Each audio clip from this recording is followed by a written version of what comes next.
आ गया तो कह दूं, हमारे देश में एक और रिपोर्ट है, उसी सर्वे में एक छोटी सी पुस्तक है, और वो छोटी सी पुस्तक है 1790 की लिखी हुई। और 1790 के साल में एक अंग्रेज ऑफिसर आया है हमारे देश में, उसकी लड़ाई हुई है हैदर अली के साथ। हैदर अली उस समय यहां का वो है, नवाब है, टीपू सुल्तान, ये इधर डेक्कन के इलाके का। तो हैदर अली से लड़ने के लिए एक अंग्रेज ऑफिसर आया, और वो अंग्रेज ऑफिसर पहले भी कई बार हैदर अली से लड़ चुका है। उस अंग्रेज ऑफिसर की लिखी हुई एक छोटी सी पुस्तक है 30-40 पन्ने की। तो वो जो 30-40 पन्ने की पुस्तक है, बहुत अद्भुत पुस्तक है। तो 1790 के साल की लिखी हुई पुस्तक है, वो भी हाउस ऑफ कॉमन्स की लाइब्रेरी में पड़ी हुई थी, धूल खा रही थी, उसको मैं ले आया। उसमें वो लिख क्या रहा है ऑफिसर, वो लिख रहा है कि मैं हैदर अली से युद्ध लड़ने गया और युद्ध में हार गया, और युद्ध में जब हारा है वो, तो हैदर अली ने उसकी नाक काट ली। हाँ, मारा नहीं है उसको, उसकी नाक काटी है तलवार से, और नाक काट के उसके हाथ में पकड़ा दी और कह दिया कि अब तुम जाओ। तो उस जमाने में क्या होता होगा, अंदाजा मैंने लगाया है। अंदाजे से यह लगता है कि उस जमाने में एक मुहावरा चलता था, आज भी है, कि नाक कटा के आए हैं, माने बेइज्जती करा के आए हैं। तो हैदर अली चाहता तो उसको मार देता, लेकिन वो मारा नहीं है उसको, उसकी नाक काटी है, और नाक काटकर उसके हाथ में पकड़ाई है और उसको कहा कि अब तुम भाग जाओ और दोबारा कभी मत आना, अब की बार अगर आए तो तुमको जिंदा नहीं छोड़ूंगा। तो वो ऑफिसर वहां से भागा, और हैदर अली की सीमा के बाहर जब वो निकला है तो एक गांव का जिक्र उसने किया है, वो गांव का नाम मैं भूल रहा हूं, उस किताब में है। वो गांव की सीमा पर जब आया है तो एक नौजवान उससे मिलता है, और वो पूछ रहा है कि तुम्हारी नाक से इतना खून निकल रहा है, तुम जा कहां रहे हो। तो वो समझ नहीं पाया है, टूटी फूटी भाषा में उसने कुछ बताया है। तो वो नौजवान समझा है कि इसकी नाक कटी है, और हाथ में देख रहा है कि कटी हुई नाक है।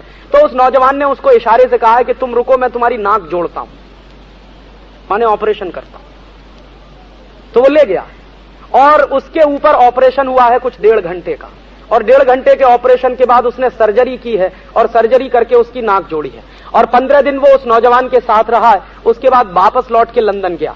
लंदन जाके उसका एक दोस्त है, जिसको वो कहता है कि तुमको कुछ नहीं मालूम, सर्जरी तो हिंदुस्तान में होती है।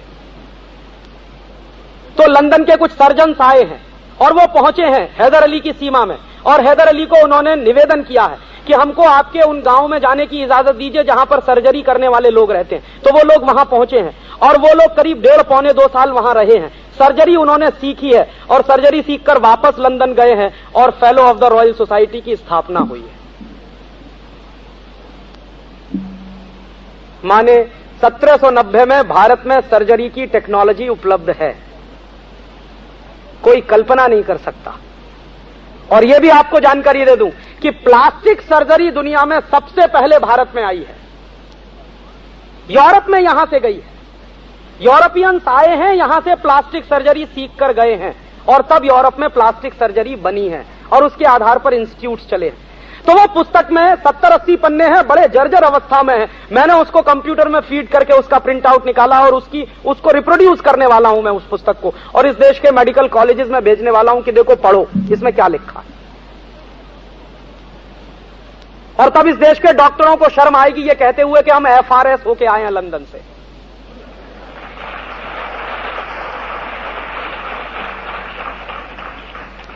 और वो जो पुस्तक है, उस पुस्तक का जिक्र विलियम एडम की रिपोर्ट में भी है। मैं ये विलियम एडम की पूरी रिपोर्ट छापने जा रहा हूं, अगले 1 महीने में इस पर पुस्तक आ रही है, आपको भी पढ़ने को मिलेगी। तो विलियम एडम की रिपोर्ट में उस सर्जरी की घटना का उसने रेफरेंस दिया है, और वो रेफरेंस देते हुए विलियम एडम क्या कह रहा है, विलियम एडम कह रहा है कि मैंने जब भारत का सर्वे किया है तो भारत में टेक्नोलॉजिकल नो हाउ कितना है, इस देश में इंफ्रास्ट्रक्चर कितना है, उसकी जानकारी वो दे रहा है उस सर्वे में। तो कह रहा है कि पूरे दक्षिण भारत में, माने मद्रास प्रेसिडेंसी में, उस जमाने में मद्रास प्रेसिडेंसी माने पूरा दक्षिण भारत, करीब करीब 4-5 प्रदेश उसमें शामिल है।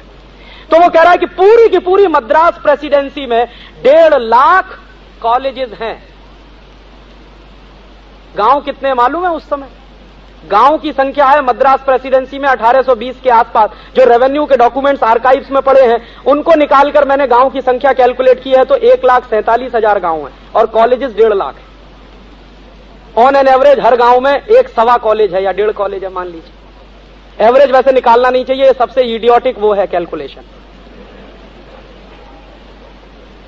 लेकिन फिर भी अपनी सुविधा के लिए हम कर लें। तो हर गांव में 1 कॉलेज है, और उस कॉलेज का क्लासिफिकेशन है। विलियम एडम के सर्वे की रिपोर्ट में उन कॉलेजेस का क्लासिफिकेशन है। किस आधार का क्लासिफिकेशन है कि इनमें से ऐसे कॉलेजेस कितने हैं जो हायर लर्निंग इंस्टीट्यूट्स हैं। जो शब्द इस्तेमाल किया है विलियम एडम ने, हायर लर्निंग इंस्टीट्यूट्स कितने हैं इसमें, तो विलियम एडम की रिपोर्ट कह रही है कि कम से कम 22 से 25,000 हायर लर्निंग इंस्टीट्यूट्स। तो क्या पढ़ाते हैं उन हायर लर्निंग इंस्टीट्यूट्स में? तो उसने लिस्ट बताई है ब्रिटिश पार्लियामेंट को कि इनमें क्या क्या पढ़ाई होती है। तो वो सब नाम संस्कृत में है। अगर मैं संस्कृत बोलना शुरू करूंगा तो आपको समझ में नहीं आएगा, क्योंकि हम लोग यही नहीं जानते हैं, तो इसलिए अंग्रेजी में बोल रहा हूं। क्या क्या पढ़ाया जाता है? तो नंबर 1 पे कह रहा है कि यहां एस्ट्रोफिजिक्स पढ़ाई जाती है। अब आप इस पे कल्पना करिए, एस्ट्रोफिजिक्स 1820 में हिंदुस्तान में पढ़ाई जाती है, आज शायद ही कहीं पढ़ाई जाती है, खत्म हो गई है। दूसरा वो कह रहा है कि यहां मैथमेटिक्स पढ़ाया जाता है, तो उसको वो कह रहा है वैदिक मैथमेटिक्स है। और विलियम एडम कह रहा है कि ये जो वैदिक मैथमेटिक्स है ये इतना अद्भुत है कि कोई भी वैदिक मैथमेटिक्स का स्टूडेंट जब आता है, बड़े से बड़ा कैलकुलेशन दे दो, सेकंड्स में हल कर देता।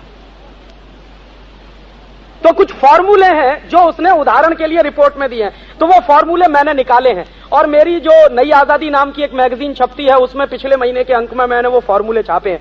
आप उन फॉर्मूलों का इस्तेमाल करिए, 10 डिजिट्स के कैलकुलेशन बहुत आसानी से आप कर सकते हैं with in some seconds.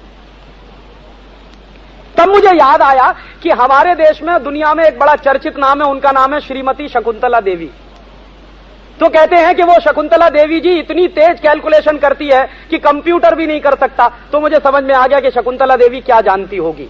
Shakuntala Devi वो वैदिक मैथमेटिक्स के फॉर्मूले जानती है, और वो वैदिक मैथमेटिक्स के फॉर्मूले इतने जबरदस्त हैं कि कभी भी गलती होने के चांसेस नहीं है। हजारों साल से वो चलते आए हैं, टाइम टेस्टेड है। फिर वो और कह रहा है क्या क्या पढ़ाते हैं, तो एस्ट्रोफिजिक्स पढ़ाते हैं, वैदिक मैथमेटिक्स पढ़ाते हैं, एथिक्स पढ़ाया जाता है, लॉ पढ़ाया जाता है, फिर यहां पे फिजिक्स पढ़ाई, ये ढेर सारे 17-18 शास्त्र पढ़ाए जाते हैं। और ये सब